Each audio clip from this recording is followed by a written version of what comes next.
Dear, konnichiwa! Ako nga pala si Jeya, isang OFW at trainee dito sa Japan, 4 na taon na. Yung araw na to ay yung pumunta kami sa bahay ng mga bagong trainees na magtatrabaho sa Kanko Trading. Yung Kanko Trading ang dati kong company na pinagtrabahuan sa loob ng isang taon. Kasama ko nga pala si Danny, pero bago kami magpunta sa train station, dumaan muna ako sa JP Bank. Nag-withdraw ako kasi wala na akong cash that time. Passbook nga palang madalas na ginagamit ko tuwing mag-withdraw dito sa Japan. Malapit lang yung bangko sa train station na malapit sa amin, kaya madali lang akong makakapag-withdraw bago sumakay sa tren. Sumakay na nga kami sa unang train na sasakyan namin. Ito yung local train mula sa bahay na tinitirhan namin. Tapos may isa pa kaming train na sasakyan. Bago nga sumakay sa isa pang train, may nakita pa kaming kasamahan namin sa bahay. After ilang minuto, nakababa na nga ulit kami sa pangalawang train.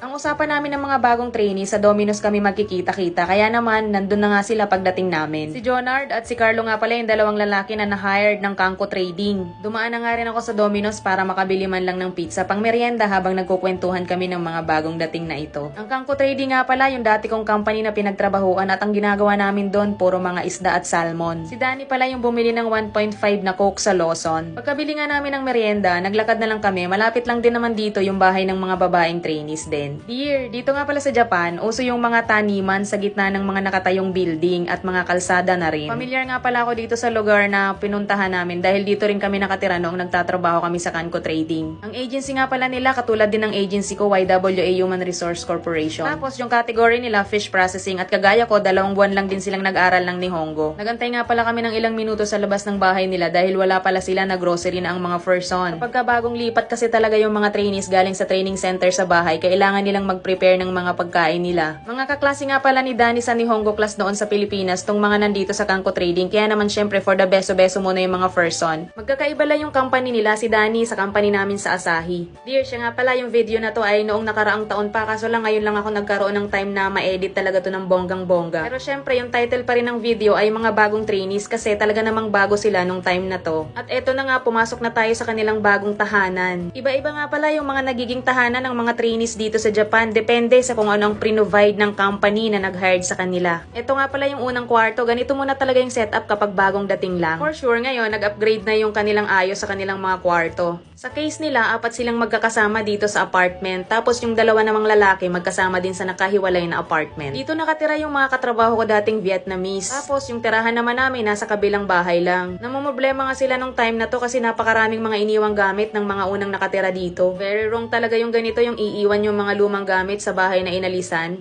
Grabe nga yung sumbong nila sa akin that time kasi yung bahay na dinat na nila madumi daw at hindi talaga maayos ang mga gamit na nakalagay. Tapos ito naman yung kabilang room. Bali 2 tao sa isang room ang setup nila. Kagandahan dito sa Japan, pagdating ng mga trainees sa bahay na titirhan, kumpleto na yung mga gamit. Meron ng mga lamesa, mayroon na ding mga appliances. Tapos ng mga kwentuhan namin, nagkainan na nga kami at nagmerienda. Pagkatapos namin kumain, kwentuhan ulit kami ng mga bagay-bagay tungkol sa kanilang mga expectation versus reality. Bigyan din pala nila ako ng pasalubong nung time na yon galing sa Pilipinas. After pa ng ilang kwentuhan, niyaya ko na silang gumala papunta sa Rinko Town. Ang Rinko Town ay ang pangmalakasang mall na malapit lang dito sa tinitirhan nila. Pinaka-crucial part ng pagiging trainee sa Japan ay yung paglipat galing sa training center papunta sa bagong tahanan. Pero tignan nyo naman, kapag bago ka talaga dito sa Japan, all out smile ka talaga. Syempre, hindi pa napapagod mga yan. So, nilakad nga lang namin galing sa apartment papunta sa Rinko Town at nandito na nga kami. Dito sa place na to, napakaraming mga pangmalakasang outlet na talaga namang pangtukso sa mga trainees. At syempre, dahil mabuti akong halimbawa, dinala ko na sila sa pinakaunang tukso na kanilang iiwasan pagdating ng sweldo. Saan pa ba kundi sa isang sikat na sapatosan, ang Nike. Paborito to ng mga lalaking mahilig mag-basketball at sabi nga ni Jonard, hindi daw siya bibili, tignan natin. Pagkatapos namin mag-window shopping sa Nike outlet, lumabas na kami at pumunta na kami dito sa My Seaside. Alam mo dear, ito yung favorite part ko dito sa Rinko Town. Napaka-peaceful kasi dito at napakaganda talaga ng tanawin. Kaya dinala ko rin talaga sila dito para malaman nila at makita na meron ditong magandang spot or magandang tanawin na pwede nilang pag-relaxan pag may time.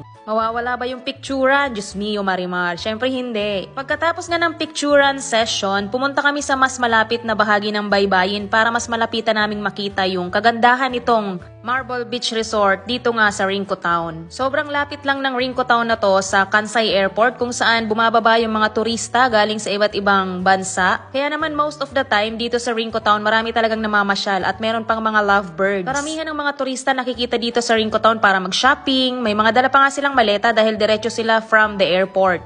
Ang ganda, 'di ba? Alam mo dear, marami talaga ditong tumatambay lalo na kapag malapit na yung sunset. Yung mga nag-window shopping, yung mga namamasyal sa mall ay dumidiretso dito para magpahinga at magpahangin. Na-appreciate at natuwa naman sila nung dinala ko sila dito kaya nagtambay muna kami dito ng konti kahit papano nakapagpicturan din. Sana marami pang katulad naming mga trainees ang makapunta dito sa Japan. After nga ng ilang minuto pang pagtambay, umuwi na rin kami at nagpaalam na sila sa amin. Sa mga may katanungan kung paano mag-apply sa Japan, check nyo lang po yung comment section ng mga post ko, may nilalagay ako dong detalye. Dear, uwi na rin kami ni Danny. Salamat sa panonood!